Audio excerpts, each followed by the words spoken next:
Efterår og vinter betyder højsæson for storm og blæsevejr.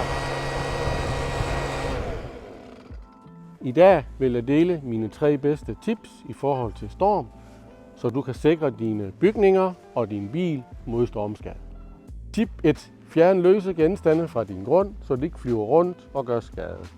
Det kan fx være legetøj, det kan fx være havemøbler, og det kan fx være havekrukker. Hvis du har en trampolin, er det rigtig vigtigt, at du får den godt forankret, eller alternativt, pak den væk. Tip 2. Tjek dit hus grundigt for løse tagsten eller løse tagplader og utætheder i øvrigt. Tjek dit murværk og din sokkel for revner og skader i øvrigt, så du undgår vandindtrængning i forbindelse med storm og nedbør. Tip 3.